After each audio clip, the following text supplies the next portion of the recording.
In Part 1, we covered the fundamentals: adrenaline, morphine, naloxone, the drugs you need when everything else has failed. In Part 2, we go deeper. We focus on the cardiovascular system, the heart and the blood vessels, and on shock. The 10 drugs in this video are used every day in emergency departments, in intensive care units, in cardiac wards, and in operating theaters around the world.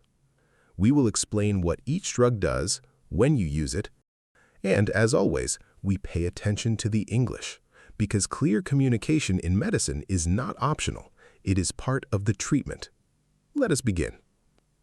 Noradrenaline, or norepinephrine in American English, is a vasopressor. The word vasopressor, vasopressor, comes from two parts: vaso meaning blood vessel, and pressor meaning something that raises pressure. A vasopressor tightens the blood vessels and raises blood pressure. Noradrenaline is the first-line vasopressor for septic shock. Septic shock is the most dangerous stage of sepsis. The infection causes blood vessels to dilate massively throughout the body. Blood pressure collapses. Organs stop working. Noradrenaline works primarily on alpha-1 adrenergic receptors in the blood vessel walls, causing them to constrict, raising blood pressure and restoring blood flow to vital organs. It is also used in other types of distributive shock, for example, anaphylactic shock and neurogenic shock. Key phrase to learn: mean arterial pressure, or MAP. This is the average pressure in the arteries throughout the full cardiac cycle. The target in septic shock is a MAP above 65 millimeters of mercury. This is written as MAP greater than 65 mmGh in clinical notes. Drug number 2, dopamine. You may know as a brain chemical, a neurotransmitter involved in mood and motivation. But as an intravenous drug in emergency medicine, dopamine has a different role entirely. Dopamine is a catecholamine.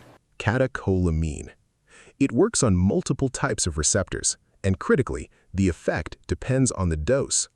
This is the key concept with dopamine: dose-dependent effects. At low doses, dopamine primarily acts on dopamine receptors in the kidneys, increasing urine output.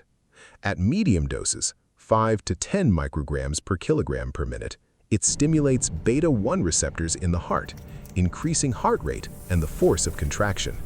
At high doses, above 10 micrograms per kilogram per minute, it acts mainly on alpha receptors, causing vasoconstriction and raising blood pressure. Dopamine is used in cardiogenic shock, when the heart is not pumping enough blood to meet the body's demands, and in hemodynamic instability, when blood pressure is dangerously low. It can also be used for symptomatic bradycardia that does not respond to atropine. One important clinical note for your English: when a drug is given as a continuous infusion, the dose is expressed as micrograms per kilogram per minute, or sometimes milligrams per hour. Always read this aloud as micrograms per kilogram per minute. Drug 3, dobutamine. Dobutamine is a positive inotrope. The word inotrope refers to a drug that changes the force of the heart's contraction. A positive inotrope makes the heart contract more strongly.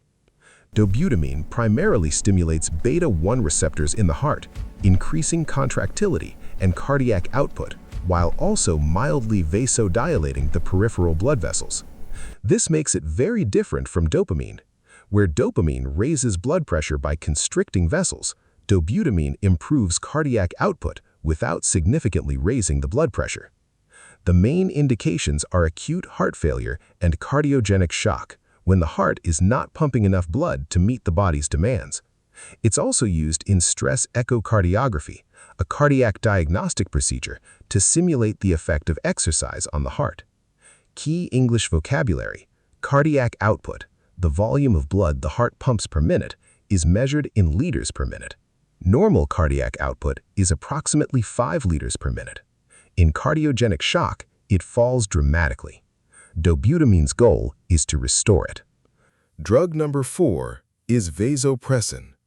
Vasopressin is also called antidiuretic hormone, or ADH. It is a hormone that the body produces naturally in the hypothalamus, a part of the brain.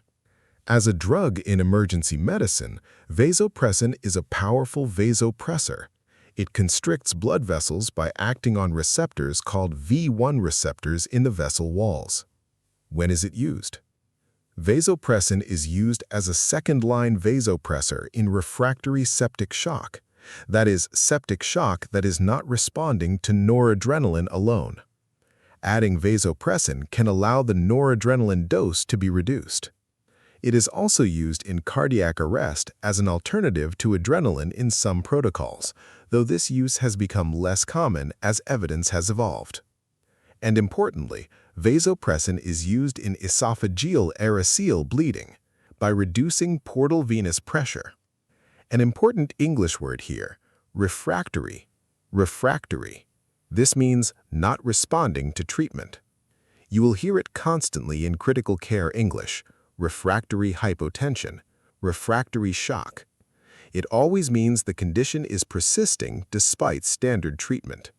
Drug number 5, adenosine. Adenosine is unique. It is not a vasopressor, not an inotrope, and not a vasodilator in the traditional sense. It is an antiarrhythmic and a very specific one. Adenosine works by temporarily blocking conduction through the atrioventricular node, the AV node, for just a few seconds. This briefly interrupts abnormal electrical circuits that are causing a fast heart rhythm. When adenosine is given, it causes a momentary pause in the heart. This breaks the abnormal circuit, and the heart resets to a normal rhythm. It's like pressing a reset button. Adenosine is also used diagnostically to unmask underlying atrial rhythms such as atrial flutter or atrial fibrillation that may be hidden behind a fast rate. This drug requires a specific clinical conversation with your patient before you give it. In English, you might say, "I am going to give you a medication called adenosine. For about 10 to 20 seconds, you may feel your heart stop, you may feel very hot, and you may feel a brief sensation of panic. This is expected and will pass very quickly. Please tell me how you feel." This phrase is the standard clinical term for the sensation adenosine produces. Unusual but precise. Number 6. Digoxin.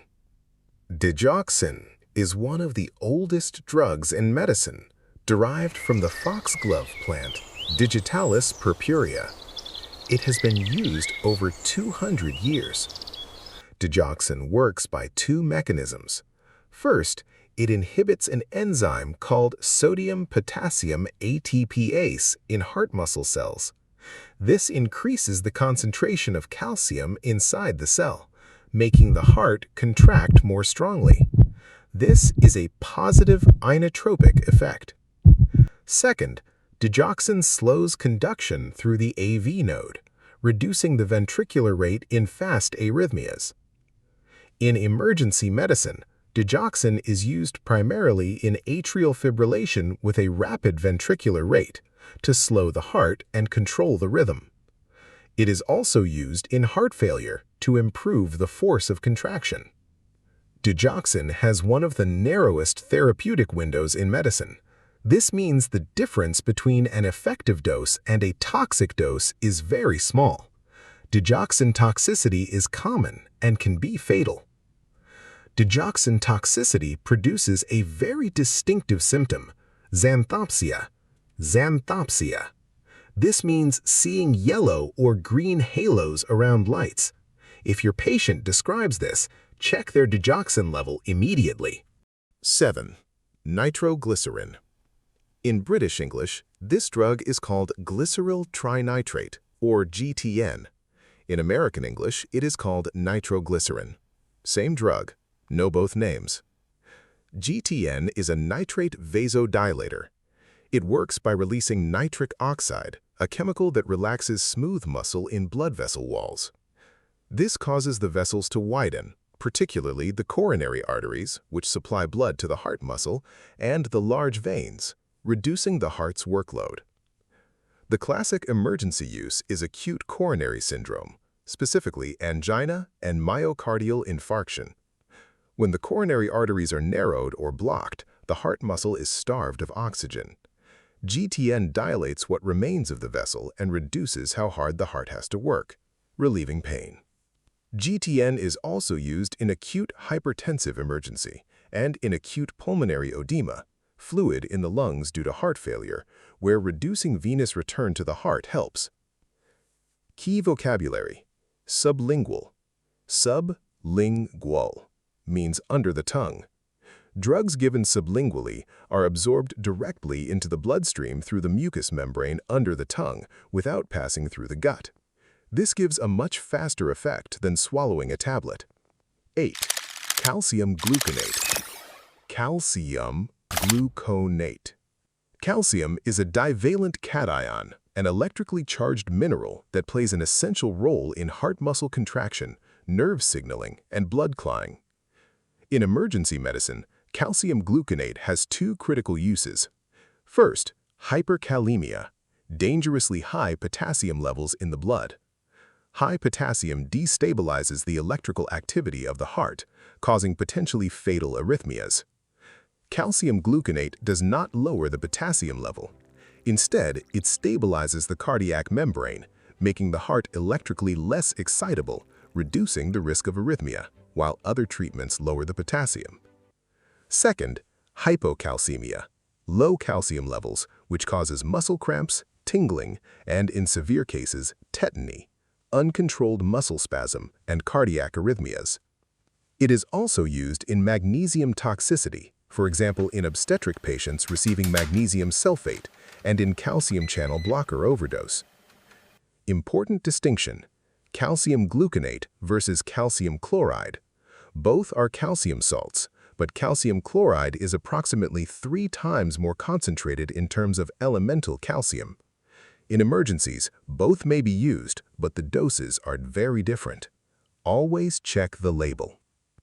Drug number 9, sodium bicarbonate. Sodium bicarbonate is a systemic alkalizing agent. The word alkalizing means it raises the pH of the blood, making it less acidic. To understand when to use it, you need to understand acidosis. Acidosis means the blood has become too acidic. This happens in shock, cardiac arrest, diabetic emergencies, and poisoning. Severe acidosis disrupts enzyme function, impairs cardiac contractility, and reduces the effectiveness of other drugs. Sodium bicarbonate corrects metabolic acidosis, the type caused by accumulation of acids like lactate or ketones.